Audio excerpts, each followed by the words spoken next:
has Queen Nefertiti been found behind King Tut's tomb. Scientists claim to have discovered a secret door to her burial chamber in Tutankhamun's grave, the boy king who may have been her son. Radical claim made by Dr. Nicholas Reeves at the University of Arizona. He analyzed high-resolution scans of the walls of Tutankhamun's grave. Dr. Reeves says he found ghosts of doors that tomb builders blocked.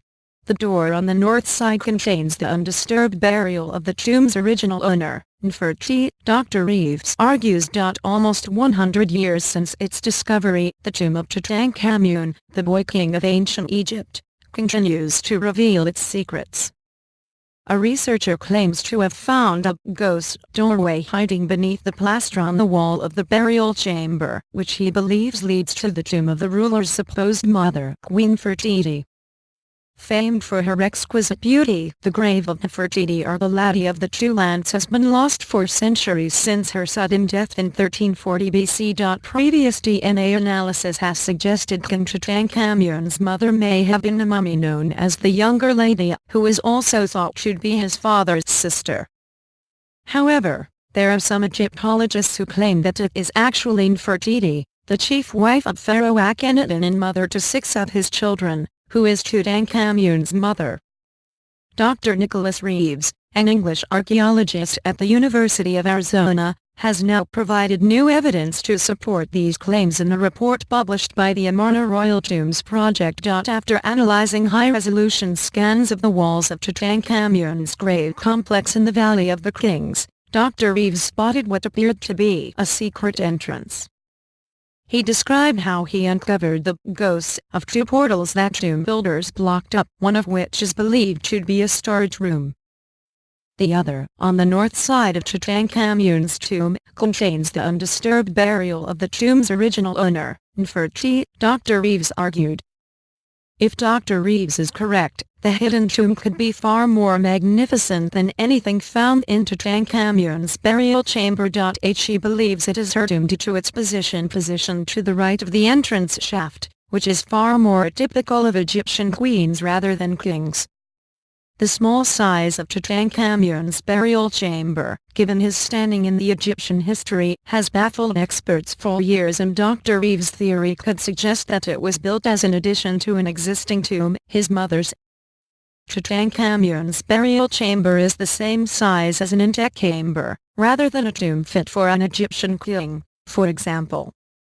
Dr. Reeves said the richness of the furnishings crammed into Tutankhamun's 4 small chambers as overwhelming. The majority of Egyptologists have taken this at face value. He said many of the objects there appear to have been taken from predecessor kings and adapted for the boy king's use. He proposes that some of the material in the tomb suggests Nefertiti had been the boy's co-regent. Combined with the scans of the north wall of the tomb, Dr. Reeves believes the tomb belonged to Nefertiti and the pharaoh's room was simply an afterthought, describing it as a corridor-style tomb within a tomb. Nefertiti, or Queen Nefertiti, was the wife and chief consort of King Akhenaten, an Egyptian pharaoh during 14th century BC. One of the wealthiest, if not the wealthiest, era in ancient Egypt. She and her husband caused a religious revolution in Egypt, worshipping only one god, Aten, the sun disk. It is debated as to whether she alone ruled Egypt for a short period before the man who is thought to be her son, Tutankhamun, King Tut, rose to ruler. A bust of her head, attributed to sculptor Thutmose, made her famous for her regal beauty. Nefertiti was hugely powerful during her husband's reign, and she may even have had equal power to her husband. It is unknown how Nefertiti died, however, and theories include that she died of a sudden plague in her mid-32s or early 42s in the year 1340 BC. To date, the mummy of Nefertiti, her parents, or her children has not been found or identified. For a while, the mummy of Akhenaten's mother, Queen Tiye, was thought to be Nefertiti, but teeth and DNA testing proved otherwise. Another mummy, also found in Amenhotep's tomb in the Valley of Kings, has been theorized as being Nefertiti, but experts say it's impossible to tell for sure. Egyptologists say that without DNA of Nefertiti and some of her children, it will likely be impossible to definitively identify Nefertiti. It's unclear why Nefertiti's tomb hasn't been found, but she's not the only royal likely buried in the Valley of Kings who remains missing. Neither Akhenaten nor Smenkhkare, who ruled after Tut and whom some think is really Nefertiti with a different name, has been discovered.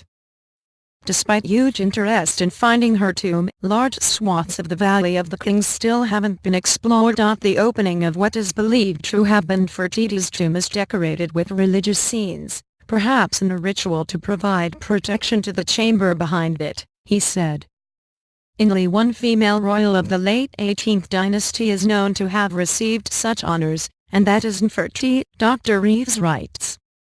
If Dr. Reeves' theory is correct, it may resolve a number of oddities about Tutankhamun's burial chamber that have long baffled researchers. The complex family arrangements of Tutankhamun has been one of the great mysteries surrounding the young king.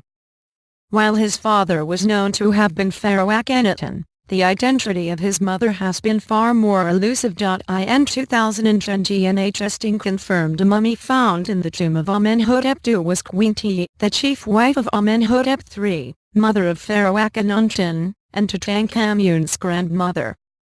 A third mummy, thought to be one of Pharaoh Akhenaten's wives, was found to be a likely candidate as Tutankhamun's mother, but DNA evidence showed it was Akhenaten's sister. Later analysis in 2013 suggested Nefertiti, Akhenaten's chief wife, was Tutankhamun's mother. However, the work by Marc Gobold, a French archaeologist, has suggested Nefertiti was also Akhenaten's cousin. This incestuous parentage may also help to explain some of the malformations that scientists have discovered afflicted Tutankhamun. He suffered a deformed foot, a slightly cleft palate and mild curvature of the spine. However, his claims have been disputed by other Egyptologists, including Zahi Hawass, head of Egypt's Supreme Council of Antiquities. His team's research suggests that Tut's mother was, like Akhenaten, the daughter of Amenhotep III and Queen Tiye. Hawass added that there is no evidence in archaeology or philology to indicate that Nefertiti was the daughter of Amenhotep III. For instance, the treasures found within seem to have been placed there in a rush and are largely second-hand. The implications are extraordinary, he wrote. This image shows a computer reconstruction created using the skull of a mummy found in an earlier tomb. It bears a resemblance to Nefertiti. If digital appearance translates into physical reality, it seems we are now faced not merely with the prospect of a new Tutankhamun storeroom to the west, but that of Nefertiti herself, celebrated consort, co-regent, and eventual successor of Pharaoh Akhenaten. Joyce Disley, senior lecturer in Egyptology at the University of Manchester, told the Times that Dr. Reeves's hypothesis may prove correct. It would not be surprising if the tomb had been intended to have additional rooms, although how far the builders got with these rooms it is difficult to say on current evidence, she said. He would be very surprised if this tomb was built to house the original, or first, burial of Nefertiti. It seems to me that it is highly likely that she died during her husband's reign and so would have been buried at Amarna, the city purpose-built by Akhenaten in Middle Egypt. But I would have expected her to be buried somewhere in the Western Valley, rather than in the center of the Valley of the Kings. Nefertiti, whose name means the beautiful one has come, was the queen of Egypt and wife of Pharaoh Akhenaten during the 14th century BC. She and her husband established the cult of Aten, the sun god, and promoted artwork in Egypt that was strikingly different from its predecessors. Her title suggests she was co-regent and possibly a pharaoh after Akhenaten's death. But despite her remarkable status, her death and burial remains a mystery. Each piece of evidence on its own is not conclusive, but put it all together and it's hard to avoid my conclusion, Mr. Reeves told The Economist. If I'm wrong, I'm wrong, but if I'm right, this is potentially the biggest archaeological discovery ever made. The images were unveiled by Factum Art, a group which recently created a life-sized copy of Tutankhamun's tomb intended for tourists to visit. The discovery of Tutankhamun's tomb in 1922 caused a worldwide sensation. The rich furnishings and decorations have entranced the public while archaeologists have puzzled over the king's death. He was found buried with 2 stillborn children, and his passing ended the Thutmoside family line. Tutankhamun's death led to wars. He was succeeded by his advisor A, who married the boy king's widow. Under his rule, Egypt was defeated in a war with the Hittites. To many Egyptians, she remains a potent symbol of their country's beauty and rich cultural heritage. So you can imagine their horror when the statue of Queen Nefertiti was unveiled to great fanfare. The bust of the 14th century BC ruler was deemed so ugly it quickly drew comparisons to Frankenstein. As mocking virals swept across Twitter, one Egyptian woman tweeted, "This is an insult to Nefertiti and to every Egyptian." Another Twitter user wrote, "I guess this is what she looked like 4 days after she died." One launched a direct attack on the sculptors, saying, "If you don't know how to make statues, don't go and do something so unfair to the beautiful Nefertiti."